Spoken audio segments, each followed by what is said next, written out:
নমস্কার বন্ধুরা, সবাই কেমন আছো? আশা করি সবাই ভালো আছো। আর আমিও তোমাদের আশীর্বাদে ভালোই আছি। তো আজকে আমি ডিম কারি বানাচ্ছি।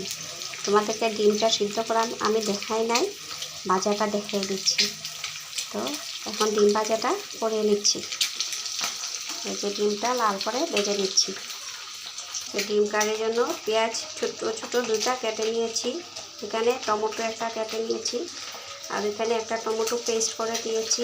আদা, রসুন, কাঁচা লঙ্কা এইসব একসাথে পেস্ট করে নিয়েছি।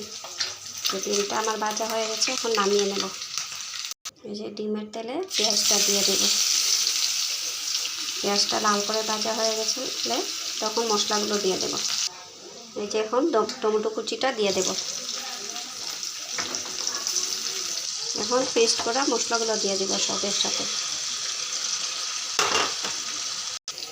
যে মশলাগুলো ভাজা হয়ে গেছে, এখানে একটা আলু সিদ্ধ করে রেখেছিলাম, এই আলুটা দিয়ে দেবো আমি। যে আলুটা দিয়েছি তার মানে ডিম কারিটা অল্প মাখো মাখো টাইপের হবে, তার জন্য আলুটা দিয়েছি।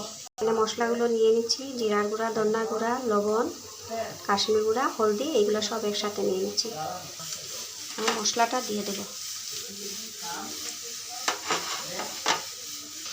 এই যে সব কিছু মশলাগুলো দিয়ে দিচ্ছি। এখন ভালোটিকে কষানো হয়ে যাবে। মশলাটা কষানো হয়ে গেছে, এখন ডিমগুলো দিয়ে দেব।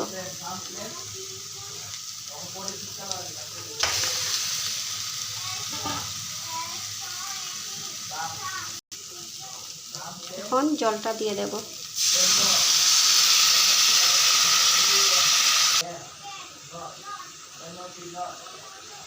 এখন 10 মিনিটের জন্য কম আঁচে রেখে দেব।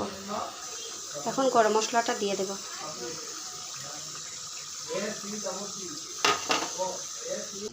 দেখো কালারটা দেখতে কেমন হয়েছে।